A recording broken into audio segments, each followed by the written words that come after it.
ఏమండి, game changer trailer చాలా బాగుందండి.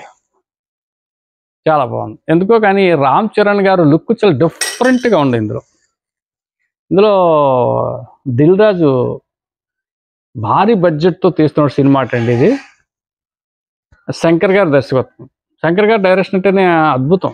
గతంలో చాలా సినిమాలు నేను చూశాను. మేము చదువుకునే రోజుల్లో అయితే జెంటిల్‌మ్యాన్ సూపర్ డూపర్ హిట్, ఒకే ఒక్కడు, ఇలాగా చాలా చాలా మంచి అద్భుతమైన సినిమాలు తీస్తాడు అతను.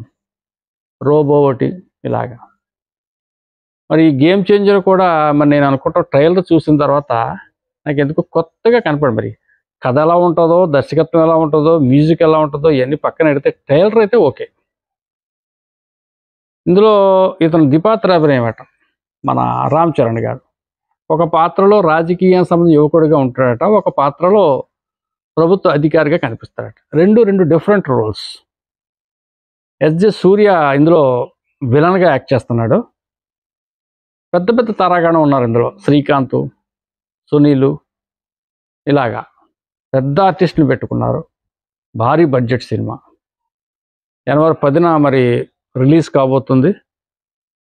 మరి నేను అనుకోవటం వాళ్ళు చాలా మంచి పెద్ద అంచనాలతో మరి ఈ సినిమా రిలీజ్ చేస్తున్నారు. అయితే ఇంకోటి ఏంటంటే, రేపే 4వ తారీఖున రాజమండ్రి దగ్గర వేమగిరి నుంచి ఈ బొమ్మూరెల్లి రోడ్లో పెద్ద స్థలం ఉంది. ఇంతకుముందు మహానాడు చేశారు. అక్కడ పెద్ద గ్రౌండ్ ఉంది. ఆ గ్రౌండ్లో రేపు ఒక ఈవెంట్ కూడా పెట్టారు ఈ గేమ్ చేంజర్ సంబంధించి. అక్కడికి రామ్ చరణ్ గారు రానున్నారు. ఆయన ప్రసంగించి అందరికీ హాయ్ చెప్తారు. మెగా అభిమానులందరూ కూడా హాయ్ చెప్తాడు అతను. దానికోసం అక్కడ భారీగా ఏర్పాట్లు సాగుతున్నాయి. రేపు మధ్యాహ్నం 3 గంటలకు స్టార్ట్ అవుద్దట. పెద్ద సంఖ్యలో మెగా అభిమానులు రానున్నారు. రాష్ట్రం నలుమూల నుంచి రానున్నారు అక్కడికి. ఇంకొక విషయం ఏంటో చెప్పనా, శుభవార్త.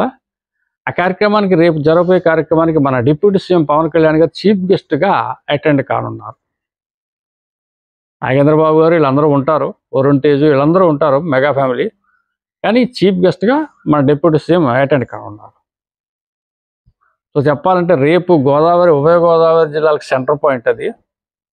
కృష్ణా జిల్లా కూడా దగ్గర కాబట్టి ఈ 3 జిల్లాలలో రేపు రకమైనటువంటి సంక్రాంతి హడావుడి రేపే కనపడుతుంది.